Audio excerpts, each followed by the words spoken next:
Boom! It is Thursday. This is Matt. I am the evil genius behind. No, I can't call myself a genius. I am the person behind Why Libertarian. I hear every single Monday through Friday at 7 p.m. Eastern. Tonight we have another good episode. It's going to be a really informative episode. It's the second occurrence of our natural rights talk series that we're doing in conjunction with Josiah Hinkle. So before I bring him on, just a little bit of housekeeping. Like, comment, subscribe, share, hit the notification bell, retweet, get this out there.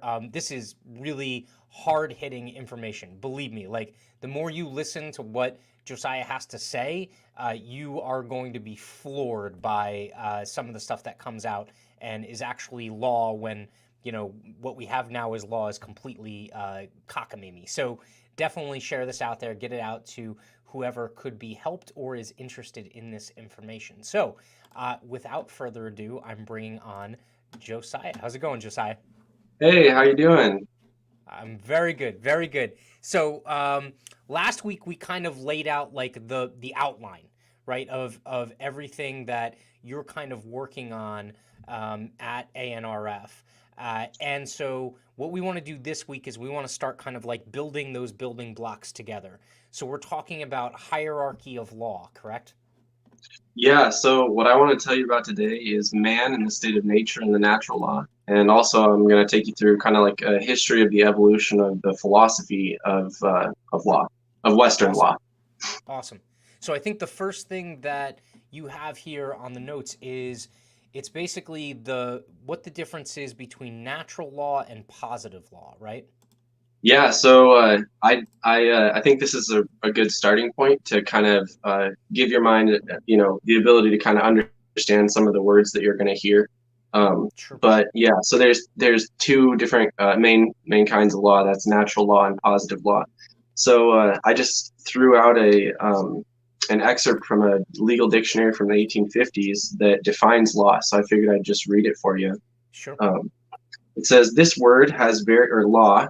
Okay, this word has various significations, and when used without any qualifying adjunct, simply signifies a rule of action. This is the most enlarged sense in which the word can be used, and here's where the positive law comes in. It applies not only to those rules or systems of rules which different governments lay down for their internal regulation of their respective communities, but also includes within it, and this would be the natural law, those fixed and invariable principles in conformity with which nature carries on her operations. When, however, we wish to restrict the sense or to limit the application of the word, we use it in conjunction with some other. Thus, when we apply it to those rules or principles of morality which our reason enables us to discover and our conscience commands us to obey, we call it the law of nature. and when the same rules and principles are applied to the regulation of the conduct of nations in their intercourse with each other, it is then termed the law of nations. The word law, however, in a still more limited sense, and again, this is referring to the positive law, Mhm. signifies that body or system of rules which the government of a country establishes for its internal regulation and for ascertaining and defining the rights and duties of the governed. And it is then commonly called municipal or civil law, and in popular language, the law of the land. So what does that mean? Essentially, natural law comes down to or equates to those fixed or invariable principles in conformity with which nature carries on her operations. So that'd be like gravity, right? Right. And those rules or principles of morality, which our reason enables us to discover and our conscience commands us to obey. So like living honestly, hurting nobody, and giving everybody its due. Right. So, sorry, were you going to say something? No, I was gonna say, and included in there is basically like, survival, like personal defense and things like that, right? Yeah. Yeah, we're Okay. going to get to that. It's actually it's really eloquently put. We're going to cover a couple different excerpts from a couple of different things. So the Awesome. first one I was going to tell you about is actually, you might have heard of it before. It's oftentimes referred to as Blackstone's Commentaries, but it's just the Commentaries on the Laws of England, which was written by Sir William Blackstone. He's just a jurist and judge and politician of the 18th century, and he heavily influenced American jurisprudence. So I chose this particular excerpt because I thought it was pretty informative. Go for it. All right. Sorry. No, it's So sorry. it says, law, in its most general and comprehensive sense, signifies a rule of action and is applied indiscriminately to all kinds of action, whether animate or inanimate, rational or irrational. Thus we say the laws of motion, of gravitation, of optics, or of mechanics, as well as the laws of nature and of the nations. And it is that rule of action which is prescribed by some superior, and which the inferior is bound to obey. Thus, so you have to remember that, the founding fathers were religious, and so their political philosophy is very much their religious philosophy as well. Yes. So it says, thus, when the Supreme Being formed the universe and created matter out of nothing, he impressed certain principles upon that matter, from which it can never depart, and without which it would cease to be. When he put that matter into motion, he established certain laws of motion, to which all movable bodies must conform. If we farther advance from mere inactive matter to vegetable and animal life, we shall find them still governed by laws, more numerous indeed, but equally fixed and invariable. The whole progress of plants, from seed to the root, and from thence to the seed again, the method of animal nutrition, digestion, secretion, and all other branches of vital economy, are not left to chance or to the will of the creature itself, but are performed in a wondrous, involuntary manner, and guided by unerring rules laid down by the great Creator.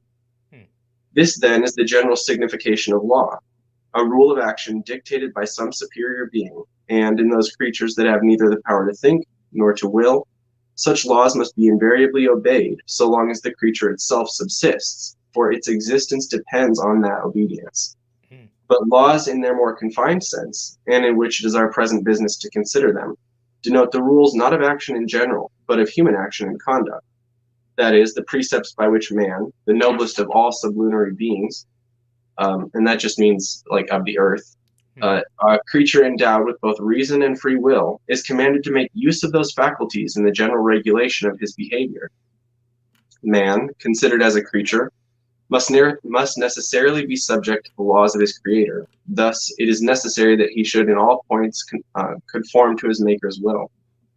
This will of his maker is called the law of nature, for as God, when he created matter and endued it with a principle of mobility, established certain rules for the perpetual direction of that motion, so when he created man and endued him with free will to conduct himself in all parts of life, he laid down certain immutable laws of human nature, whereby that free will is in some degree regulated and restrained, and gave him also the faculty of reason to discover the purport of those laws. And that just means the intended meaning and purpose of the law. Right. Considering the Creator only as a being of infinite power, he was able unquestionably to have prescribed whatever laws he pleased to his creature man, however unjust or severe. But as he is also a being of infinite wisdom, he has laid down only such laws as were founded in those relations of justice that existed in the nature of things antecedent to any positive precept. So what he's saying here is, before any positive law of governments were ever created, God revealed the law within the very nature of the universe. Mm-hmm. So these are eternal and immutable laws of good and evil, to which the Creator himself all conforms in all his dispensation. In all his dispensations conforms, and which he has enabled human reason to discover, so far as they are necessary for the conduct of human actions. Such, among others, are these principles: that we should live honestly, hurt nobody, and render to everyone his due. The Creator is a being not only of infinite power and wisdom, but also of infinite goodness. He has been pleased so to contrive the constitution and frame of humanity that we should want no other prompter to inquire after and pursue the rule of right than to pursue our own self-interest, that universal principle of action. For he has so intimately connected, so inseparably interwoven the laws of eternal justice with the happiness of each individual, that the latter cannot be attained but by observing the former, and if the former be punctually obeyed, it cannot but induce the latter. He has not perplexed the law of nature with a multitude of abstracted rules and precepts, referring merely to the fitness or unfitness of things, as some have vainly surmised. So he's referring to Darwinian evolution, but has graciously reduced the rule of obedience to this one paternal precept, that man should pursue his own true and substantial happiness. This is the foundation of what we call ethics or natural law. For the several articles into which it is branched in our systems amount to no more than demonstrating that this or that action tends to man's real happiness, and therefore very justly concluding that the performance of it is part of the law of nature, or, on the other hand, that this or that action is destructive of man's real happiness, and therefore that the law of nature forbids it. This law of nature being coeval with mankind, and you can just think of that as they're being made for each other, and dictated by God himself, is of course superior in obligation to any other. It is binding over all the globe in all countries and at all times. No human laws are of any validity if contrary to this, and such of them as are valid derive all their force and all their authority from this original. So what does that, in your mind, what does that passage really kind of lay out? Is it that dynamic between what they saw as kind of like or I'm saying they, but I believe it's Blackstone, right, who's writing this. Right.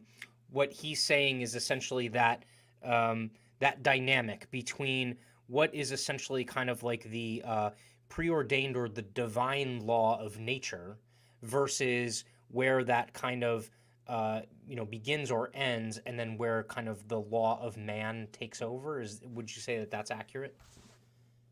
Honestly, when I hear this, I kind of understand, or take from it that everything we need is contained within the law of nature, right? And that's like the basis of where we get the notion, of any kind of law or restriction or regulation on human behavior. Yeah, and that's a good point. So that is like the main basis for. It's like the foundation. Blackstone's saying foundation for existence, right? Like just Mm-hmm. pure existence of humanity, right? And kind Right. of that those guiding principles or laws that just are innate, right? I think what's also interesting here is I've seen some people try and say that like well, like liberty and freedom is based in this like Judeo-Christian idea of what life is supposed to be and things like that. But if I'm reading this accurately, when Blackstone is writing this, you almost can't tell that he's necessarily talking about, the Judeo-Christian creator, right? He's talking about essentially a higher order power. Now, that being said, there are certain aspects of other religions that might conflict maybe with stuff that we're going to talk about, in the future. But just from this writing, it also doesn't necessarily seem like this is like a exclusive to one religion kind of aspect. Well, did that kind of like strike you, or do you have a? That actually might be a consequence of more or less like the total, immersion that these societies had into Christianity. So it was just basically such a rule, a rule of living that it would be unheard of, for someone to not believe in the Judeo-Christian God, because in terms of the interaction of their societies, that was kind of like everything. Everyone else was basically hasn't really found our religion yet, is kind of how they framed it. I'm also kind of thinking of it from like the standpoint of like, okay, so if Blackstone is writing this and I'm coming from like a more, maybe I'm coming from the Muslim world or something like that. If I forget for a moment that he is really kind of founded in this like kind of Judeo-Christian, not monolithic, Well, but very kind of homogeneous kind of society. I mean, this would still speak to me, I would think. Again, I'm not I don't know if I'm entirely. fanatical, but I'm no expert. I don't study that sure. stuff, so I really don't know. But I mean, my understanding is, and I could be way off on this, but I thought that Muslims actually did follow the Judeo-Christian God. So I guess I thought the define and so this is just my ignorance, so I don't even know why I'm commenting on this, but I guess in my head, like Jews distinguished themselves from Christians in thinking that Jesus was not the Messiah, but rather just another prophet, Right. and that Muslims believed the same thing essentially, Hmm. but going back much further in terms of relating to the Jewish religion. So Right. I don't I don't exactly, again, this is not my expertise, but I would imagine it would, because we're talking Yep. about the same concept of God. But what of how kind of how well, you're going to see in the next thing that we're going to read, you're going to see kind of how much the Christian version of it that comes from the Bible played a role in how they imagined their society could work. And it was almost like Okay. that being the thing which actually gave our political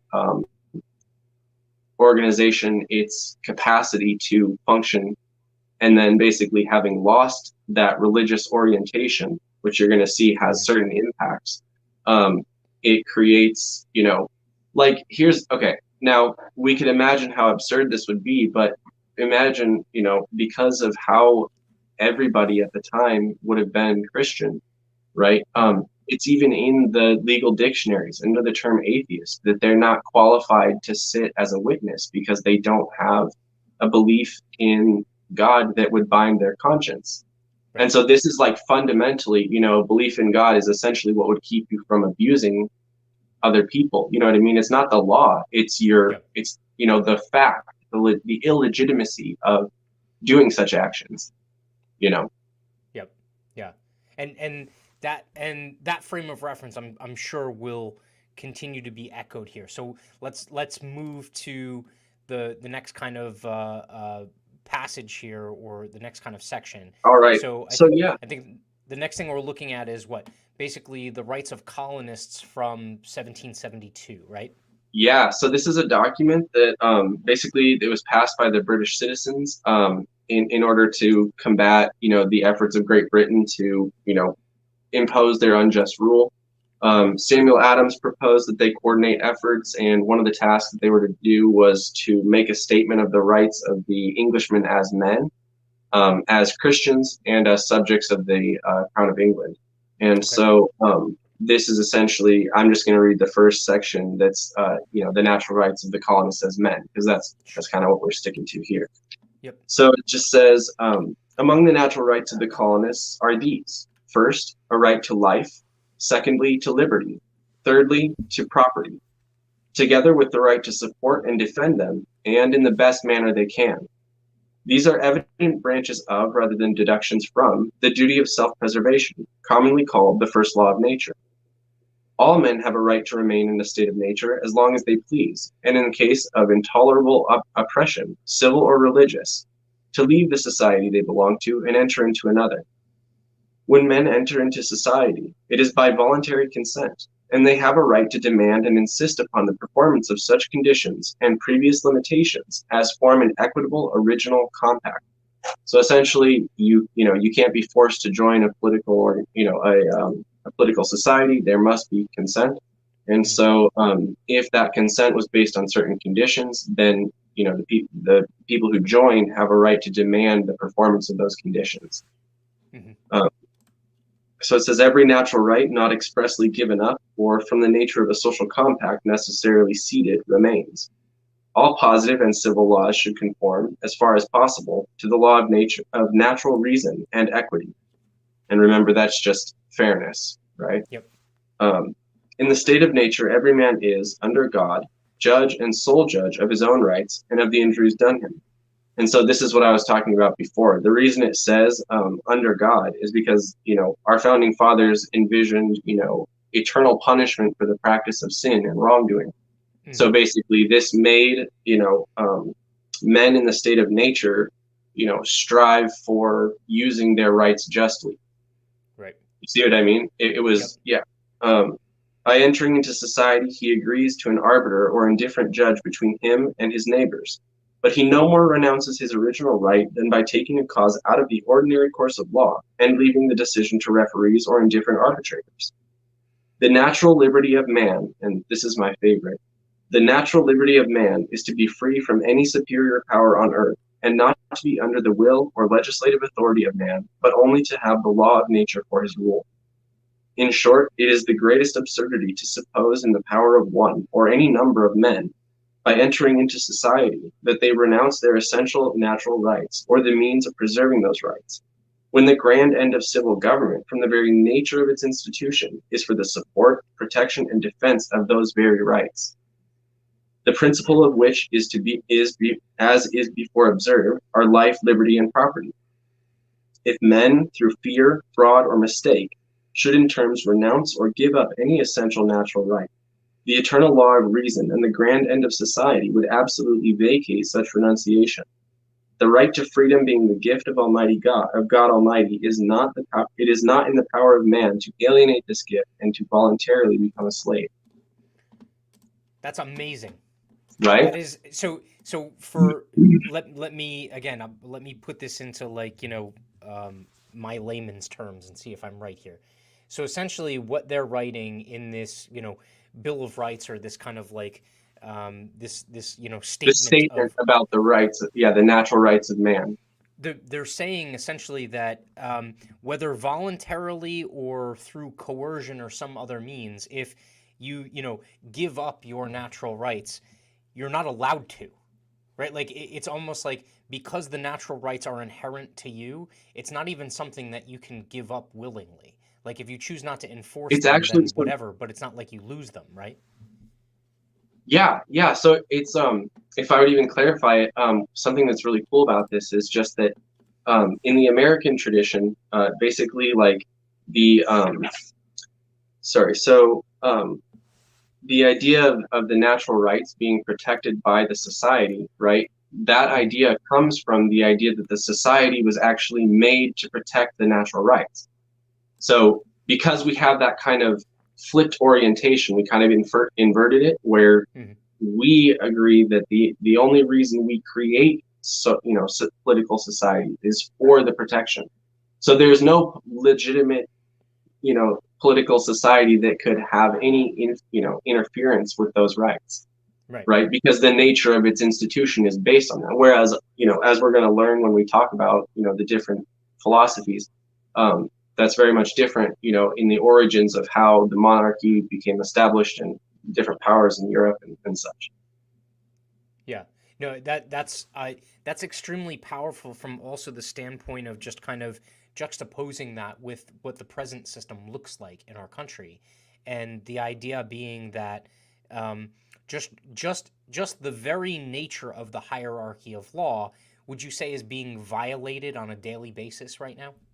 Well, yeah, but I mean, don't you did you know about this? No, Is this the first you heard it? But then again, I also had one of those nifty government educations. So yeah, well, 300 million of us did, and for the last 150 years. So what do you think? What effect do you think that has? What you should understand is we used to talk about this. The word that you actually use to talk about this is civics. Yeah, civics. Yep. Which discusses natural rights. But basically, in the 1850s, you had schooling become, a state affair, and basically by gunpoint, they were told to send their kids to school. And what they did was a shady business of basically changing out the content of, or I'm sorry, the titles, or no, sorry, the content of the civics program. And by 1950, having gotten rid of all of the entire content of the program, they had changed all the names over. So instead of learning about civics, that philosophy of dealing with natural rights, you're learning about, the American government and the duties and privileges of the citizen. Yeah. It's like, Yeah. whoa, wait a minute, that's a Yeah. They wanted you to know what your duties and rights are as a cog in the machine, as opposed to yeah, as a sovereign individual. Yes. Yeah. Most definitely. So. yeah, man, Um, ignorance has its toll. it most certainly does, and the toll is very, very big or steep right now. All right, so we kind of have an idea or an understanding of the basics between kind of natural law and natural rights, and kind of how that foundation is built, or at least kind of ideologically how it's built. Um, this next section, we kind of get into what kind of a historical perspective of natural law and how it evolved from what two standpoints, civil and common law. Yeah, so well, Western law has there's two main types, or I mean, bodies of Western law, and so there's the Mhm. civil law and the common law. And so we're going to learn about how our system is more or less based on the common law. Although later it was influenced by the civil law, but we're just going to learn about the origin, of those, and kind of understand how the natural law progressed from, we're going to go all the way back to 750 BC and kind of look at how the natural law progressed up to the current point. Awesome. So take us back to antiquity. All right. Well, so right here we're going to talk about continental Europe and especially Rome. So Mhm. prior to 750 BC, the dominant law is customary law, and so this is essentially like what one would get, what one could get away with, or what was seen as socially acceptable or expected in any given society. So for instance, like this would be like the usual way of, doing anything. You know what I mean? Like us driving on the right side of the road, right? That's Yep. just simply customary. So for instance, like if, if someone was to steal something from you, okay? And you were to like go tell your neighbors, like whatever might happen as a result of that, or whatever you might do to that person, or maybe whomever might, come looking for what happened to that guy if you did something to him, all of those would be, the customs and usages of the customary law. Okay. So around 750 BC, you've got it's despotically ruled by kings, and there's no fixed laws or rights. Mhm. And so about 451 BC, that takes about 300 years. The tablets are created, and this is essentially an accumulation of all of the surrounding written law and Mhm. intentional provisions introduced to change the existing customary law. So Okay. And so around we're 300, basically talking about, with the 12 tablets, we're talking, this is still Roman that we're talking about? I believe it's like an interplay between Roman and Greek, but yeah, Okay. yeah. Um, and like it said, it's the surrounding written law. So I think I think it's got to do with quite a bit of different societies around there. But I do Okay. remember it in particular, definitely Greek. So around 300 to 250 BC, there was an emergence of professional jurists and of a legal science, and so they achieved this through a gradual application of the scientific method of Greek philosophy to the law, which was a subject that the Greeks never treated as a science. So yeah, so around 300 to 250 AD, around 300 or 30, excuse me, around 30 BC to 250 AD, there was a period of increasing sophistication and dilution of the natural law. So essentially, the two having never been set apart, the positive law begins to muddle the natural law, as things begin to be more and more sophisticated. So Okay. just to recap, we're going to talk about now just really quickly what the natural law was kind of at that point. But just to recap from last week, I don't know if you remember, we talked about a particular aspect, substance and form. So substance or substantive law is just what actually gives rise to rights and liabilities, and the capacity to enforce them. And form or adjective or procedural law is simply like the means or the methods by which you would go about enforcing them. Yeah. So natural law at this point. Sorry. And if I remember correctly, sorry to cut you off, but No, you're okay. The form is actually subservient to the substance. Yes, that's correct. So even if the form is done completely incorrectly, and I think we talked about, like, if you were essentially defending yourself in a court case and you didn't follow the form of the law, that couldn't be held against you, because you would still have to follow the substantive part of the law, and the form is more of a formality, so to speak. Yep. Right, that's exactly right. The form is just like the prescribed way of doing it. But for someone like a professional who has like a legal degree or something, they would be held to a higher standard. But definitely, what you're talking about, pleading pro se, that's definitely correct. Okay, awesome. So let's see, where were we? So natural law at this point is essentially an understanding of the form and the substance of law-based dispute resolution.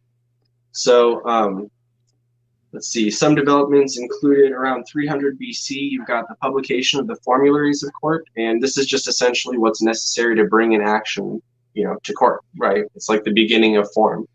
And you have around 286 BC, you've got the Lex Aquilia, and this is actually the root of our modern tort law. So, civil injury is essentially, this is, its origin.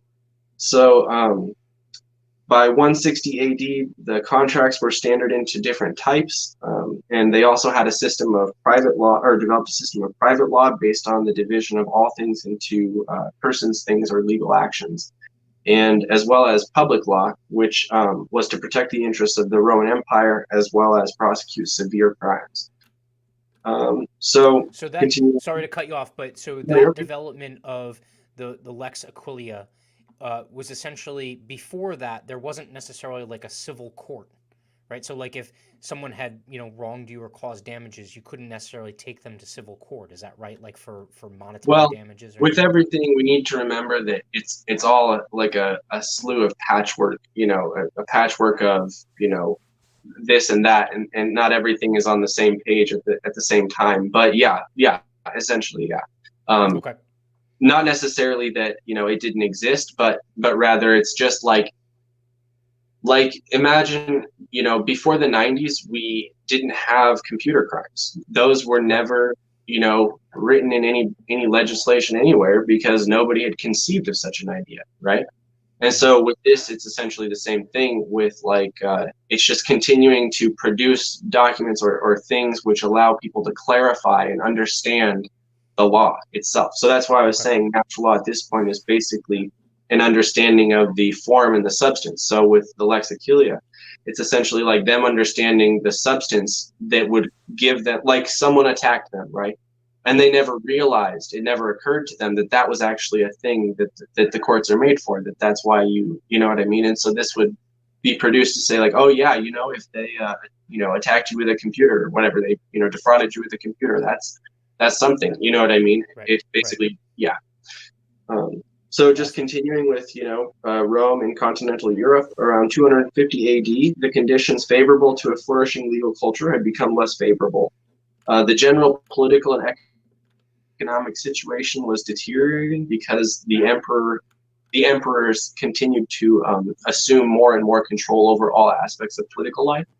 And so you consider like the president of the United States, right? Like we all think, oh, we'll vote our guy in, right? And he's going to fix all the problems. But like, we have to take a step back and realize that what we're actually saying is like, literally we're thinking in our heads by virtue of his office. It's so great and so powerful, and it can touch all things in the whole nation, right? It now is taking over all aspects of, political life. And so the consequence that Rome saw when that occurred is the deterioration of the economic and political situation. So I ask you, what do you see in terms of, across the country? Have you Yeah. seen any kind of economic and political disturbance or deterioration of any kind due to, yeah, a little bit, maybe a tiny bit, Just a little. So it's really funny studying this historical stuff because like words never truer spoken were than these where history repeats itself. It really does, and those who Yeah. don't learn are doomed to repeat it. So Yeah. So uh, that's interesting. So the emperor's basically power is expanding, and it's essentially um, just essentially dominating all of these other things that had been kind of like the building blocks or the foundation of Roman society. well, like Um, think about executive orders, right? I mean, how many things have executive orders expanded the jurisdiction of the executive power to touch, right? right. Like before that, what's the executive power doing over there? You know what I mean? Like that's not their top, that's not their subject matter, that's not their area of, you know. So yeah, it's pretty funny. Yeah. Uh, No, that is kind of I'd call it ironic if it wasn't so dark. But well, y- what's great is when we learn about our history, we now are informed and we can have a better understanding of what's actually taking place before us, right? most definitely. Yep. Yeah. So let's see. So Rome is seeing this expansion of the emperor's powers. I think that brings us up to what 500 AD. Um, yep. Well, we're around 250 to 500 AD. Or wait, let's see. Yeah, right. 250 to 500 AD, there's usurpation and civil war dominate Roman society. And so, after normal methods of succession basically are lost due to constant attempts at usurpation, the entire Roman area devolves into various military conflicts, mostly like civil war. And this doesn't end until eventually you have the demise of the Western Roman Empire. Hmm. So, like, imagine if the next step is for America that we devolve into a bunch of military skirmishes, right? And we're Yep. all fighting over what political organization or what political, entity or society is going to take hold or be dominant here. You know what I mean? We're going to Yep. end up, well, what's the next line in the Dark Ages? So, 500 to 1000 AD, during the early medieval period, also called the Dark Ages, Mhm. most of, not all of the law was lost.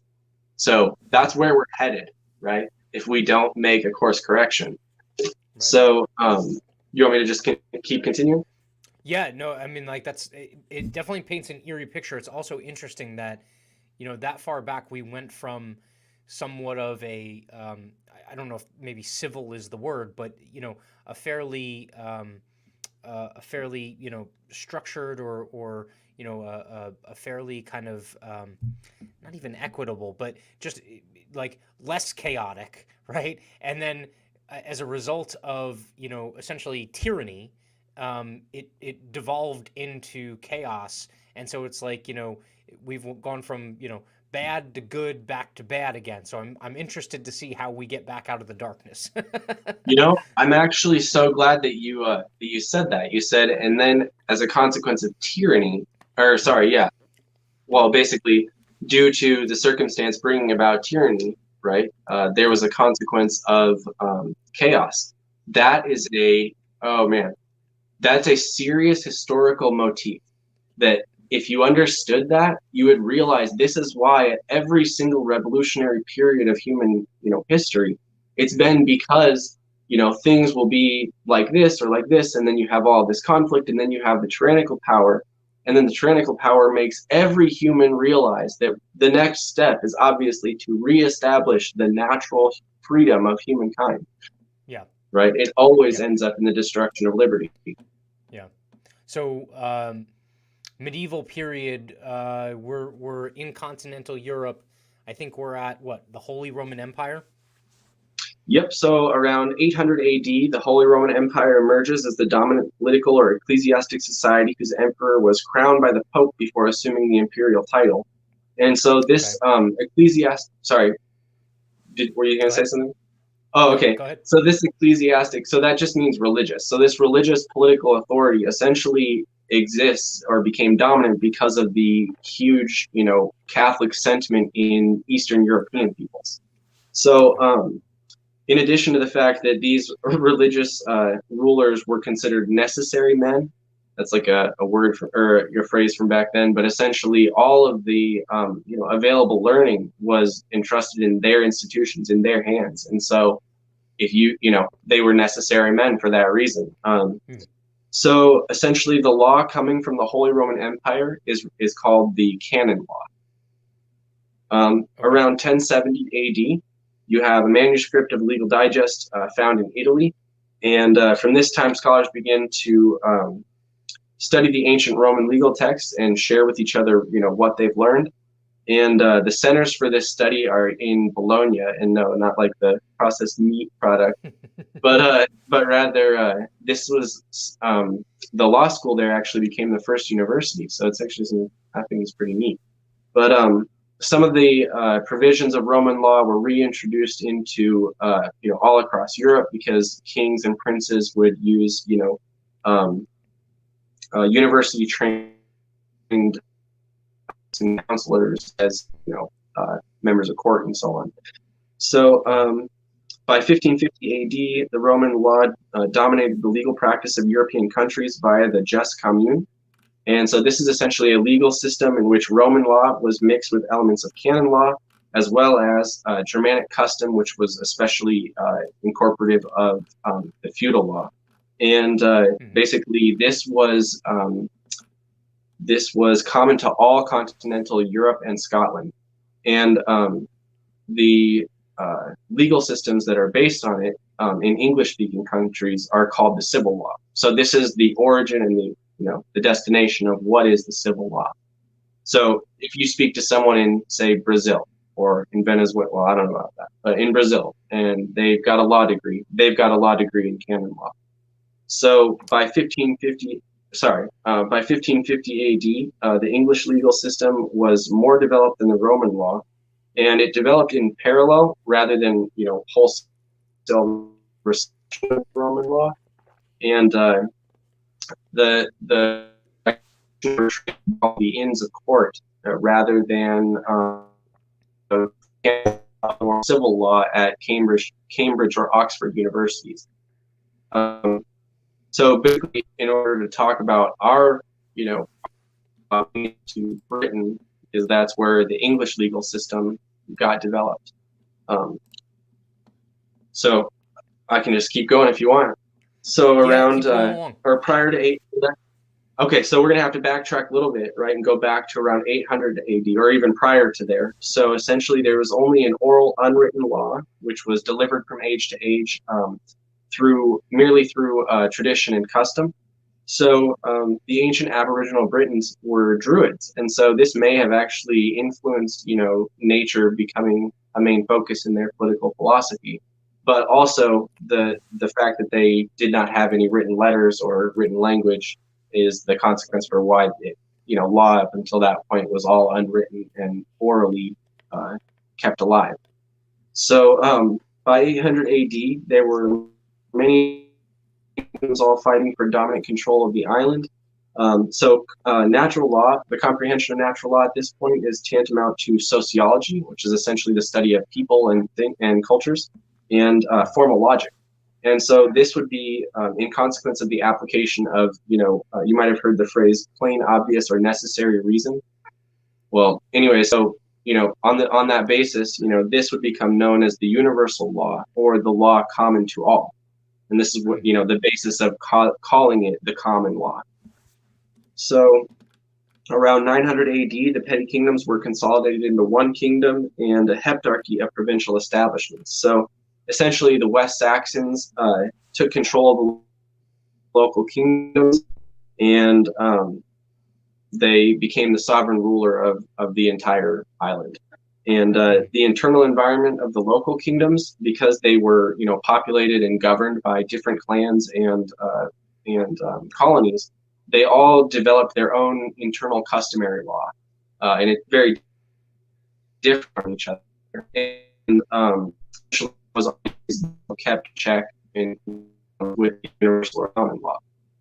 So kind of the interplay between rule over these provincial establishments, which you could think of as states almost. Okay. So the common law at this point can be, what'd you say? No, I was Oh, saying, sorry. okay, that makes sense. Yeah, I mean, if they have like a bunch of different kind of like tribal standards of law, it makes sense that just from the moniker common law, that this is going to be kind of what the cohesiveness that kind of like brings them together. Well, right. It's the thing that all of us exist in nature, right? So the things which come from the, conceptions or reasoning, what did it say? Plain, obvious, and necessary reason, right? Yeah. Things that come from that, they'll be, they'll be relatable to every person because they also all live in this, live according to the laws of nature. Yeah. No, Um, I'm sure we'll cover this later on, but I think most people nowadays the convention is the word common law or phrase common law corresponds with, basically legal precedent, which it sounds like is not the same interpretation as this idea of common law, which is these, common natural principles that kind of, bind everyone together. Right, right. Well, I'm going to show you. In fact, the next paragraph, I'm going to discuss kind of how the common law came from the natural law, right? That plain, obvious, and necessary reason, and it transformed into political society or the positive law. And so, Okay. like in the next paragraph, it says the common law at this point can be understood to be the system in which the whole kingdom was reduced to one subordination of civil polity wherein each man was answerable to his immediate superior for his own conduct and that of his nearest neighbors. So think of like subjects of the kingdom, right? Hmm. Later, this would be in combination with a uniform code of laws digested from various customs dispersed throughout the kingdom. So, some notable developments at this point include the constitution of parliament, or a general assembly of the principal and wisest men in the nation, whose consent was required to introduce new laws or change existing ones. Um, Another being, as you might know from our own system, the election of all magistrates by the people, which included the king, military officers, sheriffs, conservators of the peace, coroners, mayors, and bailiffs, and many more. Let's see. So the most substantial thing, though, is trials by jury. So such were considered an admirable criterion of truth as to deciding the facts. You remember us talking about that before. And most important, guardian of both private and public liberty as to deciding the law and the morality of its enforcement. Um, Around 1066 AD, the Norman invasion of Britain, and this is a real upset in the whole development of this beautiful system that is bringing liberty to everybody on the island.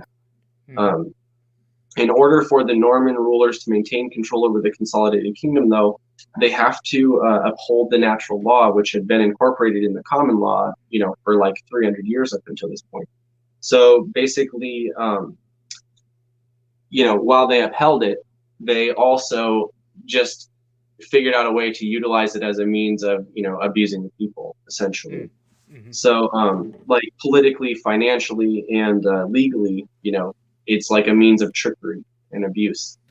So the king's justices even expanded the courts to all kinds of cases, right? So like just like we were thinking, maybe you remember from us talking before about how they will use the different words, and they'll say, "Oh, this definition. We don't really look at the definition of that. We just assume you're one of these, Hmm. and that's how we're going to get you because we can touch those, and you're one of those." So and so this is how they it becomes a system of abuse.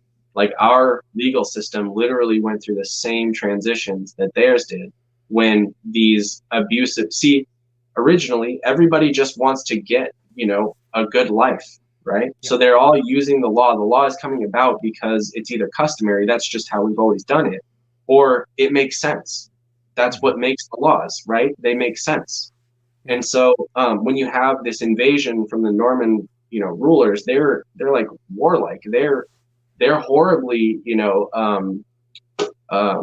enslaving. You know what I mean? And Yeah. so the natural consequence is this beautiful system of law, which was basically regulated by people who had a vested interest in it, ended up turning into this system of abuse by rulers who, you know, used it to their own, agenda. Yeah, So definitely. yeah, so you'll see the historians actually refer to the Norman rulers as sophists because of their liberal abuse of legal construction. So I Mhm. included the definition of sophistry here, and it's defined as a deliberately invalid argument displaying ingenuity in reasoning in the hopes of deceiving someone. Yeah. So essentially, like, think about all the stuff we've talked about up until now, right? It's just like cut and dry. It's very clear, like, nope, that's a natural right. You can't infringe it. And yet they're like, well, how about this argument that says we can infringe it, Yeah. right? You see what I Yeah. mean? And it's just that it's playing out the exact same way. Yeah. Yep. No, and that's to your point, that is the only way, right? To peoples that identify the natural law, and know what it is, that is literally the only way to essentially use the law against them, right? And so, and it's not this kind of like blitzkrieg or this sweeping kind of thing. It's like this creep where it's like, Ooh, oh yeah. well, those things aren't, those things are legal now, but in these small little instances they're illegal. And then what you do is, once there's a crack in the natural law, or the enforcement of what is natural law, or preservation of it, you then exploit that crack in order to make it as big as possible, to take as much territory from the natural law as possible. So Yeah. yeah, I can definitely see how that's happening in real time right now. Yep. At the end, we're going to actually take apart a particular articulation of the invasion by the Norman rulers and how over time they abused the system of law, how it became, the feudal slavish thing that we know our revolutionary, founding fathers fought against. Yeah. But essentially, this. Oh, I just lost my train of thought. I'm sorry about that. It's okay. um, There's a lot here. Yeah, I know. Sorry, but yeah. Oh, yeah. At the end, you'll see. We're gonna see just about how on point you are with what you were just saying. Like, it's absolutely. Um, let's see. So where did we leave off? Around 1517, or yeah. So around 1517, you got the European Reformation. So this is Martin Luther nailed his 95 Theses to the church doors and develops a German translation of the Bible. So this essentially challenges the Roman Catholic authority, which also means the Roman Catholic Church or the Holy Roman Empire, right? Because they're basically one and the same. They're a civil and ecclesiastic, you know, like a political and a religious, combined into one. Yeah. And so until this time, everybody basically takes it for granted that the Pope is the legitimate like mouthpiece of God, and that he has full jurisdiction over all the earth, over the entire Catholic Church, the worldwide Catholic Church, right?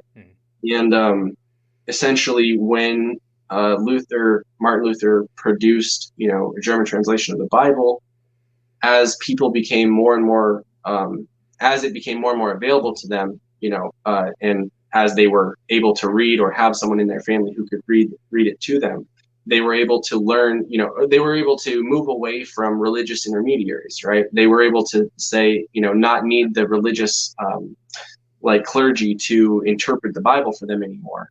They could do it themselves, essentially.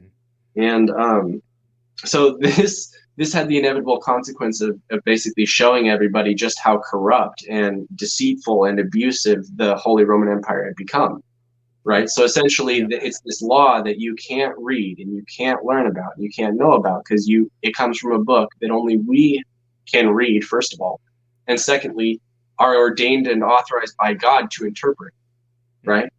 Like, okay, so in 1534, England legally separated from the Holy Roman Empire.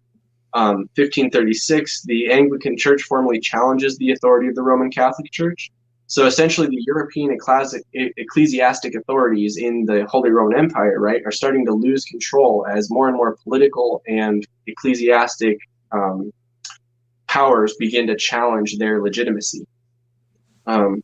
Around 1550 to 1650 AD, there are revolutionary sentiments that develop in England, and they gradually influenced the theory of sovereignty. So Mhm. during the consequent revolution, the king becomes subject to parliament, and it becomes the law of the land that the king cannot command without consent of the parliament. Mhm. Um, and This is essentially a turning point in English political philosophy because it establishes that all just powers of rule come from the consent of the subject.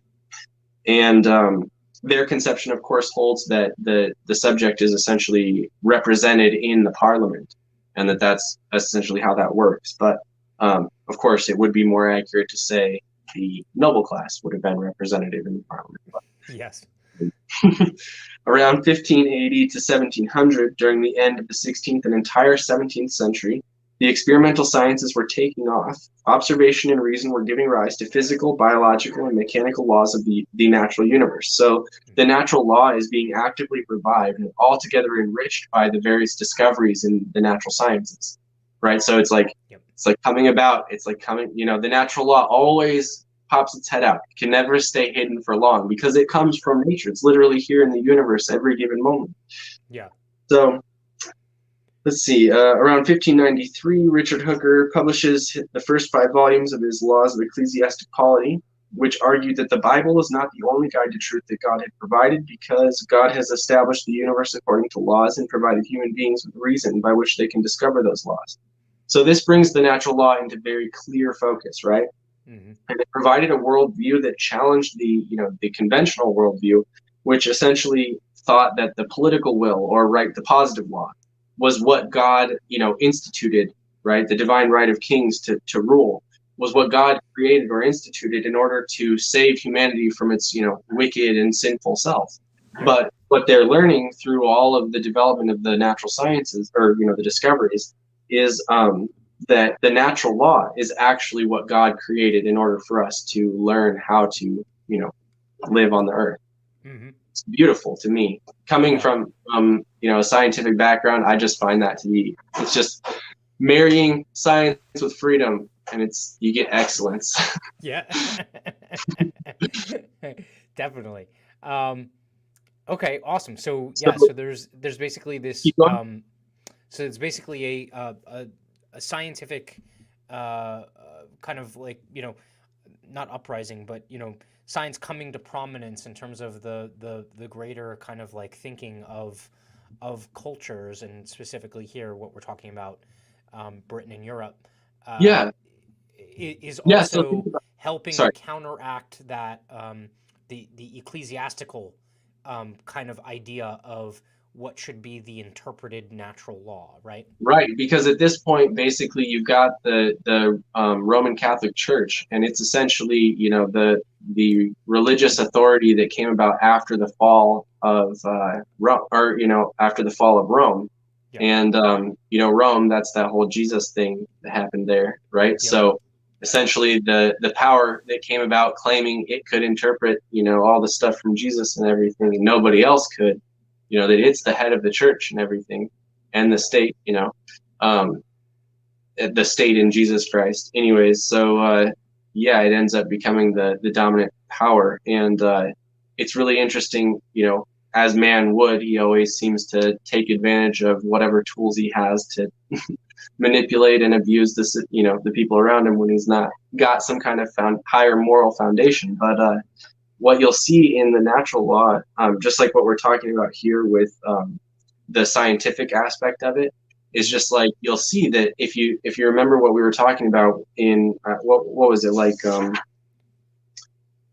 think around like 800 AD, the natural law is tantamount to um, sociology and Hmm. formal logic. Well, the study of people and cultures, while it's not an experimental science, it's very much a science in and of itself. And so Yep. like what you'll find when you go back and you learn, from the various things that people from the past have produced, you'll learn that they were very intelligent. They were very, well educated, and really had some very deep and complex considerations that honestly don't compare to what we have today. Or I mean, what we have today doesn't compare to it at all.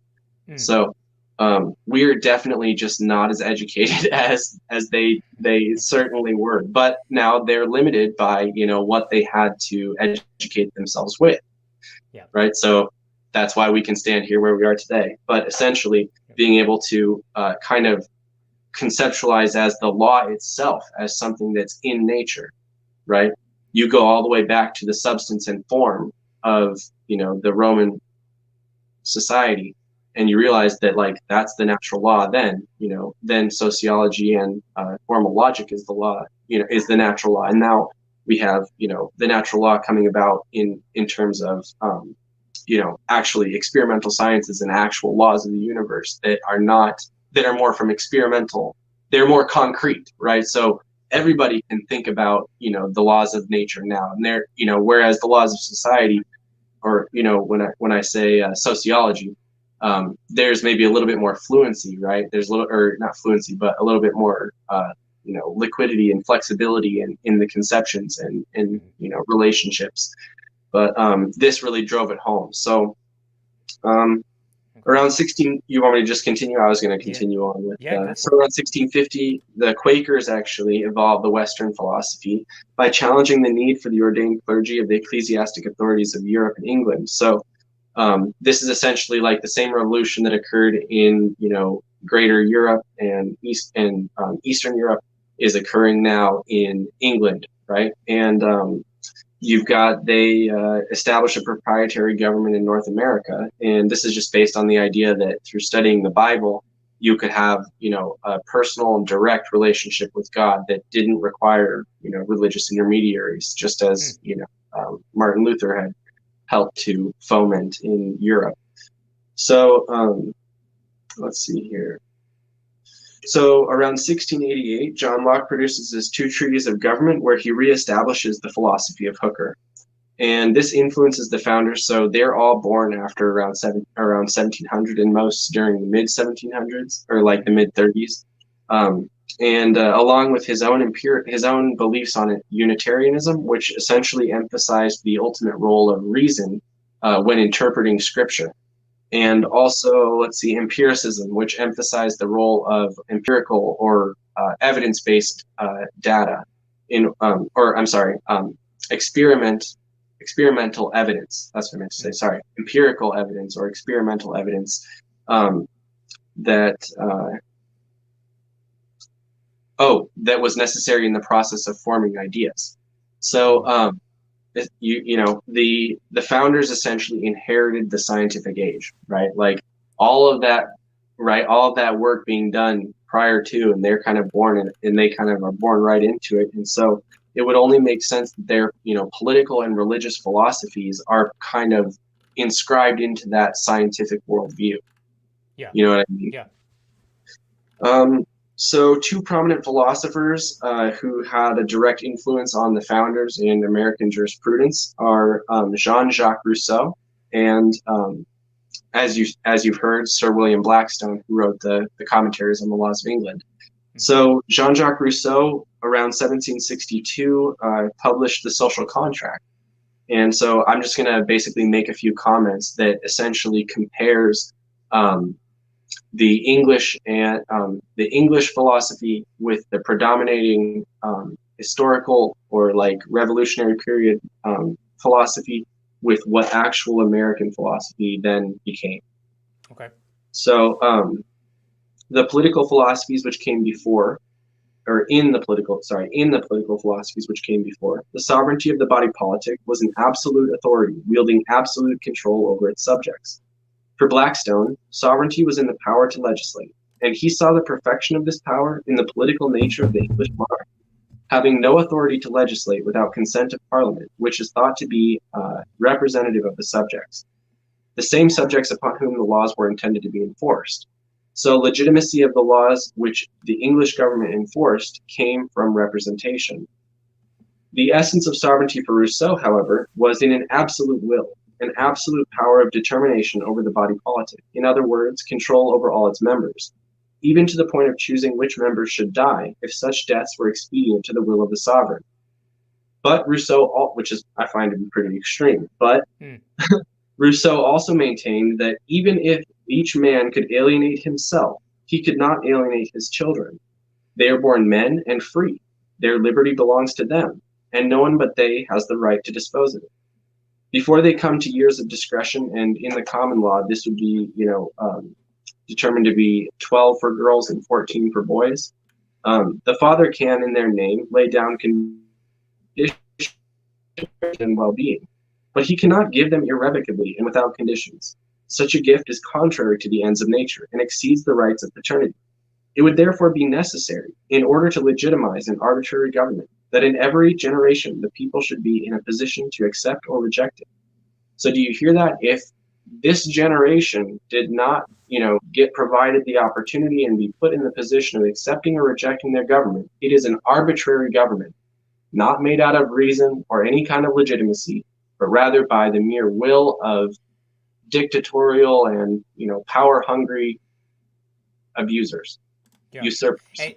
And it also establishes or reinforces the idea of voluntarism, right? Like this aspect that a parent's involvement in the current state of the government or in governance does not necessarily mean that you're to assume that the children of those parents, once they reach majority, are then ceded to that same system. They themselves get to make the choice as to whether or not that system, is befitting of them and, whatever their intent or their, kind of perspective is, so to speak. So I think what's funny is this phrase social contract gets abused to the point where the definition of, truthfully, the essence of the social contract has absolutely nothing to do with intergeneration, or I always get that screwed up, intra or inter. I think it's from one generation to the next. It does not apply, right? It might apply within a generation if you decide to opt in or voluntarily participate. But once that child becomes of age, they should be given the ability to choose to participate or not, which has all kinds of other implications, such as parents should not, within the current government structure, be making decisions that affect their children without their children's consent when they reach the age of majority. And we do that every single day. We essentially put shackles on them before they're even able to consent to those shackles, which, I think Rousseau would agree would be essentially immoral. Well, not just that, you're right. But also I was going to mention that just basically with the idea of it being an arbitrary government, right? So this idea of it's not even necessary. I mean, I see the point you're taking with it, and that's a good point. But I was going to say that if you kind of just extrapolate it out, and instead of thinking of just like a particular parent, a particular, child, just think of every generation since the original Constitution was signed, or since your state was formed, or whatever, right? How many generations have not had this level of, informative understanding of their rights to choose?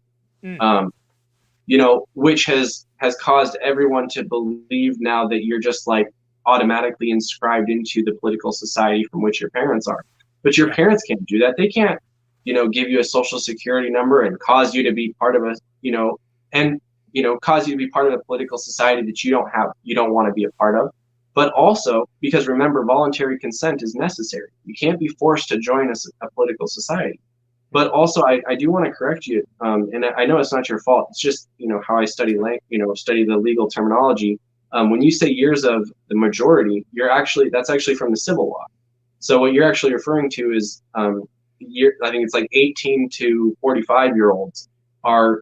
So you don't have as many babies or as many old people as you have between the ages of 18 and 45. Or maybe it's like 55 or something like that. But the idea is that's the age of majority, meaning that's literally the majority of the human population. But we're not talking about the age of majority. We're talking about the age of discretion. So I don't know if you remember what it was like for you at your, age 12 or 14, depending on whether you're a girl or a boy. But I remember very much coming to, my own kind of conception around 11 or 12 years old. And I could imagine that a couple more years, to just kind of get with it, would be enough. I remember being so angry that I couldn't vote, that I was more informed by 16 years old than most 25, 30, 45 years old, because they were, I don't know, not interested, or, whatever it was. And yet I wasn't allowed to even have a say in my own thing. But like this makes sense to me. You know what I mean? In that we really do have the capacity for logical thinking. That's when, these people, it's not just ignorance where the English law came from. They actually were watching. They probably observed children over time, right? And saw that before a certain age, and I'm sure and I know this for a fact, but when you go and consult the psychologists who study, childhood development, you'll see around age 11 or 12, that's when the cognitive, aspects and, the more logical, critical thinking, higher level aspects of data processing come in. And so it's just, these people were honestly genius. They were genius because they were scientists before we even had science. Yeah, no, and thank you for correcting me. That's something that also is a commonly used, parlance that I'm obviously misusing in this case. But no, that's a fantastic Well, it's not your fault. point. Yeah. I mean, none of us are taught this. It took me, 7 or 8 years to kind of get a hold on everything. You know what I mean? Where I am now to having an understanding.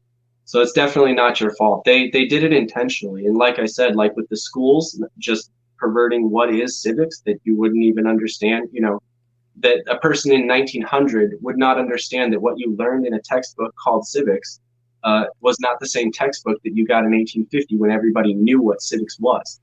And, by the time 1950 rolls around and we have the privileges and duties of the, citizen, nobody's even got, 100 years. How many generations is that, two? That you don't have any conception of what people used to learn with these same titles. And so when they change the titles, it all makes sense. But what goes along with that, we need to understand, is two things. So, well, we're gonna talk about this in more depth later, but John Taylor is essentially an individual who wrote a book just discussing basically how the Constitutional Convention, the transcript of the Constitutional debates, were not released for 29 years. Until after. So basically, the government for 29 years was operating as if, a national regime was set up, when that was not correct at all.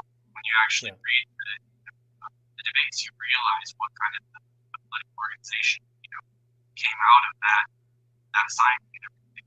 But along with that, you also have basically the perversion of the lexicon. So you have the very obvious history of the perversion of both legal and common dictionaries. So they have been all out in force, doing what they can to change the way that, abusing how we would understand our own law so that it can be used against us. Yeah. That is that's sinister. It's so sinister.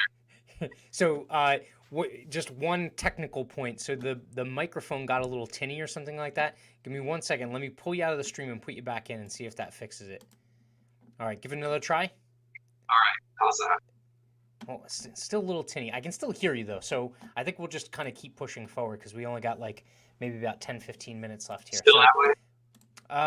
Yeah, a little bit, but I still got you. So it's just a little bit off. Maybe it's the connection too.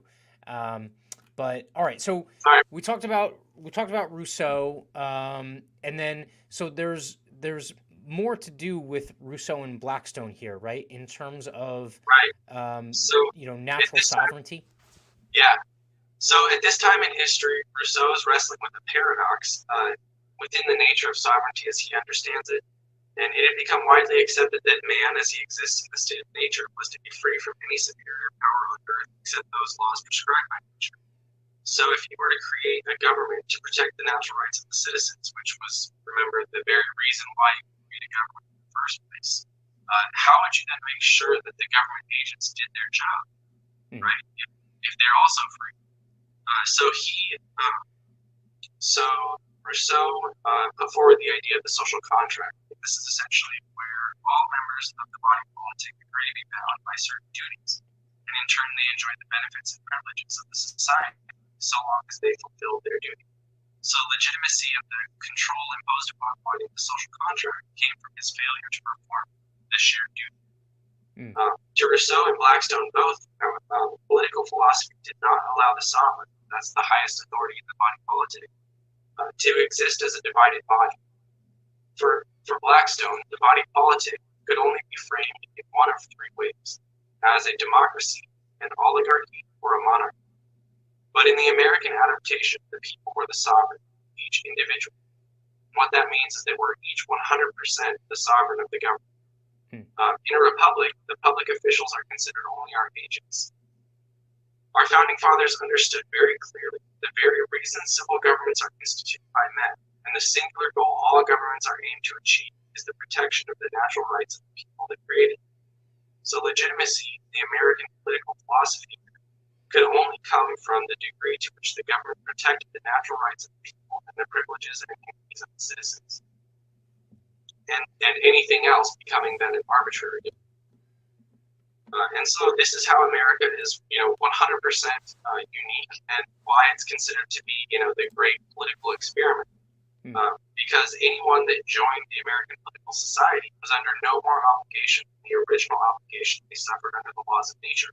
As a general rule, men having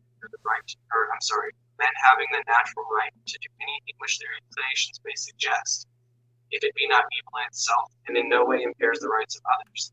So in other words, you're free to choose your own priorities, but not free to prevent other people from choosing their priorities. And the founders solved the paradox entertained by Rousseau by adopting the social contract. The members of the political bodies of the American civil governments, or government agents, are bound by their voluntary oath to support, defend, or protect and defend the Constitution, and to be bound by the laws of the political society, the same duty shared by every other government agent. But also that their original, inherent, and indefeasible natural rights were equally as permanent as those men who stayed in the state of nature. Right? So having entered into it does not give up your essential natural rights. Right. And for those who voluntarily came within the sphere of authority of the civil society, they were not to be absolutely controlled, nor were they to be controlled by an arbitrary government, but rather by a government that represented them. To every free man in the state of nature, or sovereign of the American body's politic, not bound by oath, these laws would be merely suggestion. And the solution to the enforcement of the sovereign will was in the courts. So this is the political philosophy of America, solving how will the sovereign actually dictate the law. Because if you remember, it talks about man being in the state of nature as the sole judge of the wrongs done here, right? So before the code system was introduced, we had the common law, and when a plaintiff filed the first cause of action in a court of law, the authority of his claim was based upon a detailed section of his pleading called Points and Authorities. This was where he would present his use of reason and cite relevant authorities, such as the Bible, some precedent, or Blackstone's commentaries, which support his legal arguments. And the jury is where it was decided whether or not that reasoning was convincing or if those authorities were controlling. To the founding fathers, the jury of one's peers was the sovereign will in action in every instance. It was long considered the standard of judgment in finding the truth and the most important guardian of both private and public liberty. This institution of our American heritage has been preserved for over 1,000 years. But where that jury violated the laws of nature in violation of individual liberty, they amount to nothing more than mob rule and lose all legitimacy. So just to kind of drive it home, our society is one of legitimacy. Where there is legitimacy, neither reason requires nor religion permits the contrary. And where there is not legitimacy, man is duty-bound by conscience to disobey. So that's interesting. So the idea being that, and part of the Bill of Rights is trial by jury, right? So this is one of the founding principles that aren't necessarily, and you might refute me on this, they're not necessarily part of the natural law, but they are part of essentially the what would be considered like the civil law and the foundation of civil law of the United States. Is that right? Right. I'm actually going to reread. So it says, By entering into society, he agrees to an arbiter or different judge between him and his neighbors, but he no more renounces his original right than by taking a cause out of the ordinary course of law and leaving the decision to referees or indifferent arbitrators. So essentially, the conception is, in nature, the substance of law exists. That's why we have the natural law, right? Yep. So in nature, your rights, your natural rights, like life, right to life, liberty, and property, or the right to defend them in the best manner you can, those are all rights in the natural law. They don't need a political society to, have meaning and merit and bring force to action, legitimacy to forceful action, right? So that substance is what brings legitimacy to forceful action. Yeah. Right? So the political society, the whole idea of having the court, that's simply just an unusual way we decided instead of the natural law, we'll use another method, and, ascribe to these indifferent, third party, arbitrators. Right. But that being said, legitimacy requires that the natural law be adhered to, right? So, yes. So in that situation, there's a poison pill.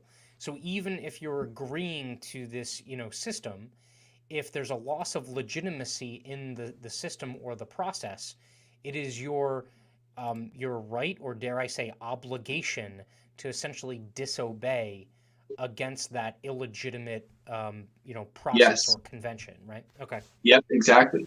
Yep.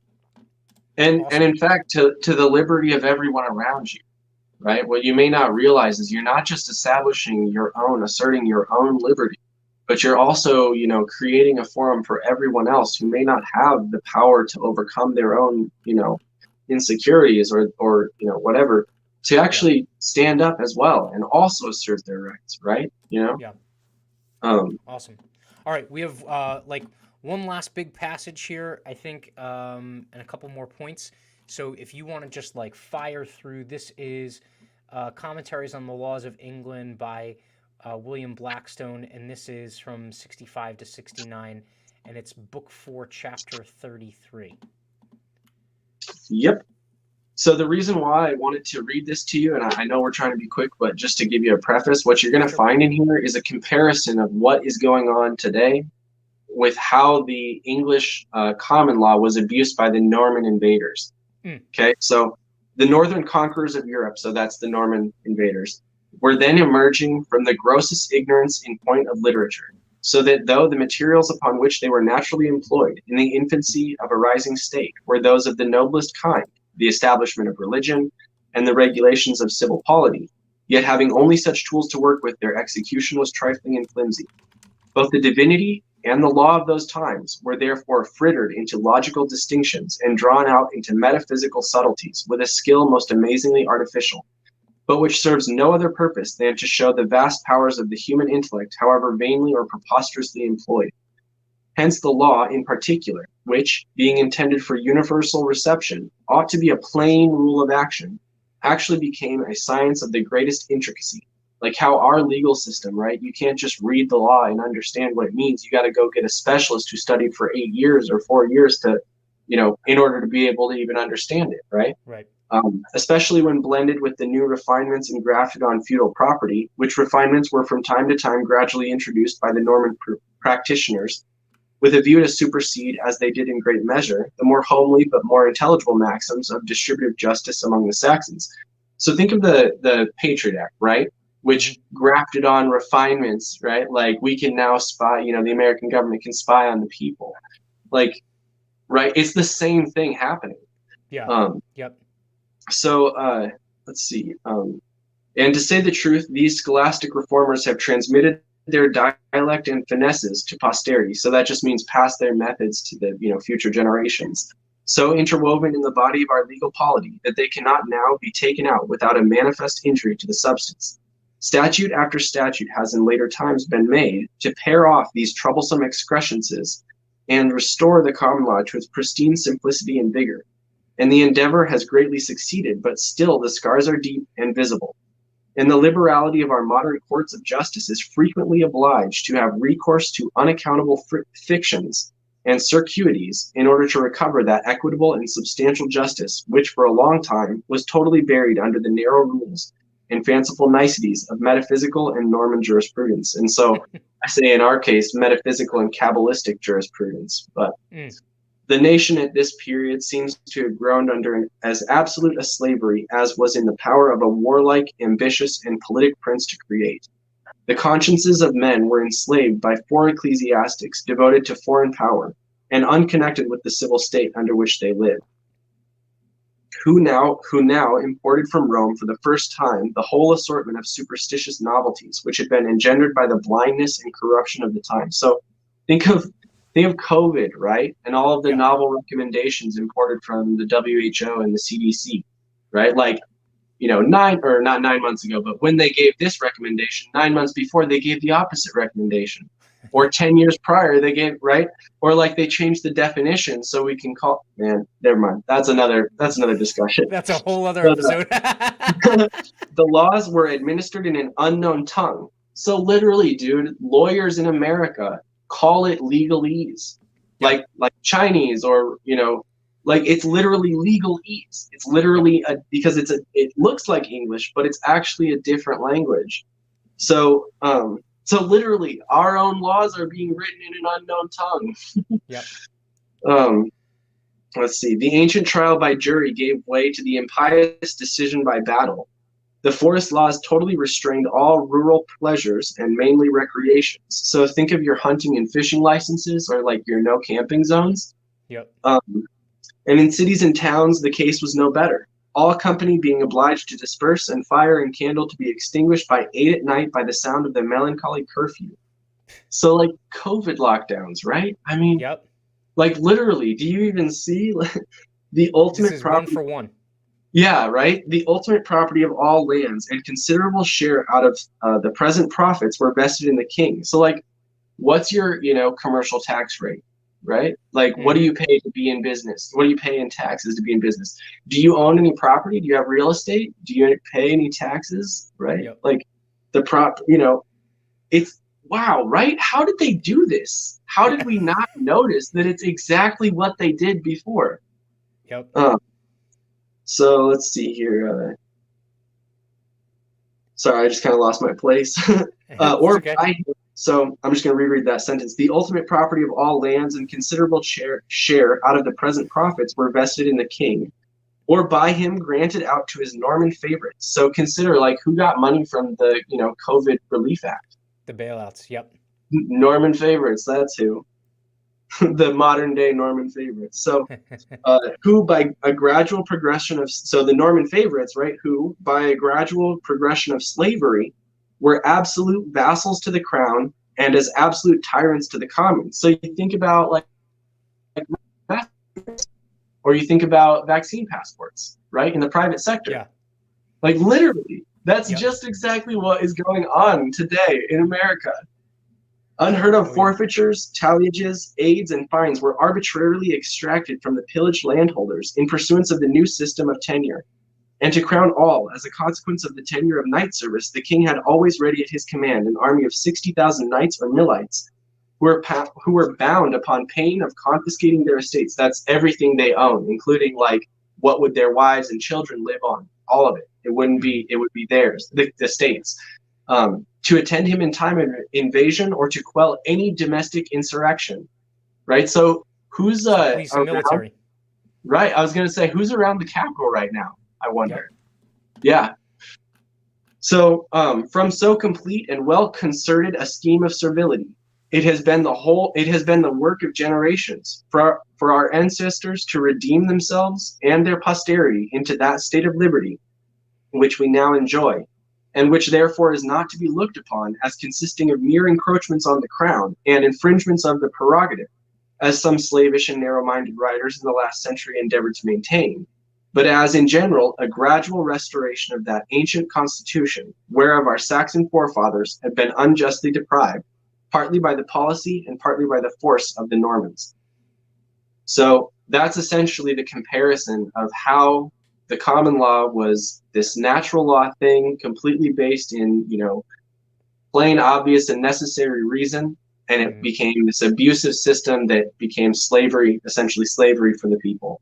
And So now I'm just going to kind of follow up with the term common law. We talked kind of like what it was before, what it was in the middle when it became, a single, where everyone became subjects of the crown. Basically, that was the kind of intermediary stage. So Yep. here, the term common law, and this is like a more modern conception, refers first to non-statutory English law received in the American colonies prior to the Revolution.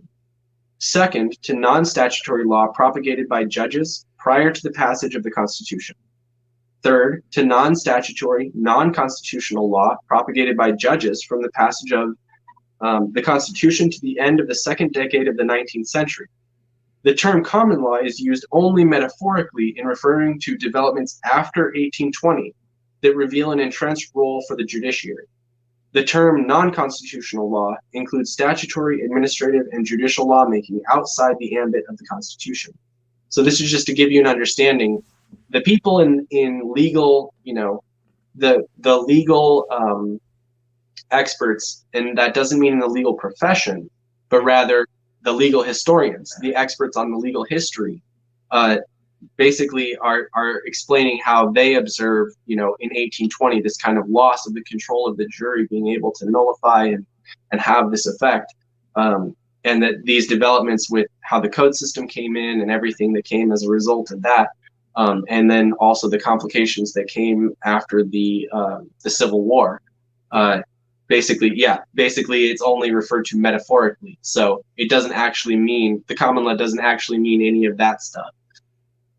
Well, and it seems like that this is also kind of tracing that that de-evolution of the common law into what would have existed during the Norman occupation, right? Yeah, kind of. Well, I mean, basically, because of that revolution occurring in England, that what we just read about that, what we just read, right, was an articulation about what happened during the Norman invasion, but that articulation came from like almost 1800, right? So it's looking back 700 years, saying what are 500, 600 years, saying what happened back then. You know what I mean? As they reestablished through that time their freedom. But what we have here now is adopted over, to America, and then our own version of the Norman invasion or perversion of the law, on our side, Our own American version. Yeah. What's funny is we fought so hard to not be English, and yet here we are. Well, no, I mean, honestly, you have to understand, like, when you go back and you look at the history of America, you will understand that we have never stopped being at war with the foreign powers. It never stopped. It just changed to a different method of war. And like I said, I don't know if they went back and looked at the Norman invasion, were like, how did we do it back then, But they were just following, where they say key, or I don't even remember the phrase, like key and lock or something like that. They're following in lockstep with how they did it back then to basically abuse the language and dumb us, leave us uneducated about the very law that was supposed to liberate us. Incredible. Absolutely incredible. All right. We got one or two more points here. These are basically what, case law? Yep, case law that I thought really kind of drove home the conception of like how our American political society works. So the laws of nature are the laws of God, whose authority can be superseded by no power on earth. A legislature must not obstruct our obedience to him from whose punishments they cannot protect us. Like, they can't legislate that all cups have to be filled upside down, right? Because then no one could fill a cup because gravity would force it down. And the same is true for life, liberty, and property, right? You can't legislate, our best method of defending life, liberty, and property away from us, right? That would be essentially like saying, you need to drive into a wall. Like, that's not a law you can make. You can't make a law that says we can't have a gun to protect our life, liberty, and property, right? Yep. So statutes that violate the plain and obvious principles of common right and common reason are null and void. So this is just to show you that it has nothing to do with precedent, really. It has everything to do with the fact that human beings have the faculty of reason, and that is their access to liberty. Right? That is their method by knowing what is good and what is not good, what is right and what is wrong. So Men are endowed by their Creator with certain unalienable rights, life, liberty, and the pursuit of happiness. And to secure, not grant or create these rights, governments are instituted. So there's simply no legitimate foundation for a government to infringe upon the rights of an individual, of the natural rights of the people, on the basis that they're somehow protecting or saving the people. That's literally like a paradox and a fallacy, or a conundrum a contradiction in and of itself. Yeah. Or as the Supreme Court has stated clearly, every man is independent of all laws except those prescribed by nature. He is not bound by any institutions formed by his fellow men without his consent. That is the idea of consent, and the idea of just what the law that applies is so misunderstood in the current world. It's this idea that, like, and everyone runs around yelling like, you must have consent and you must consent, you must consent. But they say it for certain things, but they don't understand the bigger picture of just the complete lack of consent that exists within the current, governance structure, as well as the current judicial system and criminal justice system. So I think that's a big point for you to end on, because that's at the heart of pretty much all of the, I'll call it either malfeasance or just ignorance that has now perpetuated through the system since, and some of this case law is 1700s. I think Budd versus People of State New York is 1892. Yeah, right. It's old. It's definitely right there, rooted in the philosophy of the founders. That's why I love old cases like that, because you might have all of this, sophistry, right? All of this sophistry, intentionally wrong arguments trying to deceive people into thinking that it's some other way. But when you look at this, you can think about our own founding fathers would have looked upon this case. They would have seen this, right? Like, if it was objectionable to them, it would have been made clear. You know what I mean? Yep. Yeah. No, that's extremely powerful. All right, look, we have to cut this. This is like, all right, sorry. No, that's okay. This is like crazy important stuff. This is like laying the foundation for the future episodes that we're going to do, and we're going to talk about some more foundational stuff, but also some application stuff as well. I think the idea of the parallels of the Normans and what we're going through now is mind-blowing in just I mean, like, what's incredible is, like, you look at that, you also look at things like the Anti-Federalists wrote before the Constitution was enacted, and those things are also so, like, the prognostications of that are amazing as well. And it's almost like they looked back at this other stuff and they were like, we're just going to do this all over again. And that's kind of where we're at. It's not like you went to college and you had 100 different natural sciences to learn from, or what I mean, all sorts of different things you can learn in college today. Back then, there's like your 5 main subjects, and definitely history. Political history would have been right there at the top of the thing. What could have been? Well, hopefully it'll be again. That's what we're here for. Notice how they said in 1850 or so, or like the 1800, they said that they had fought and they got themselves back to that state. So that's what we're doing. We're here to start that fight. I love that. All right. We're going to make this a bi-weekly thing. So we'll be back in 2 weeks on Thursday night to do the next installment. Look, Josiah, awesome. Again, thank you so much. This is like absolutely incredible. We'll keep kind of like moving down the path of enlightenment and judicial handyman work to fix what's going on here.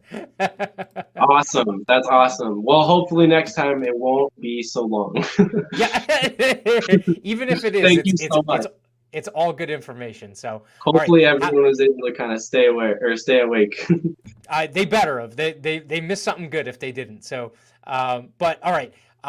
We'll be back in 2 weeks, and actually I'll be back on tomorrow night with Nathan Polsky, who's running for city council for Allen, Texas. So that should be an interesting interview. So thank you, Josiah. Have a good evening, and to everyone who's still watching. Thank you too, Matt. Have a good night. Good night.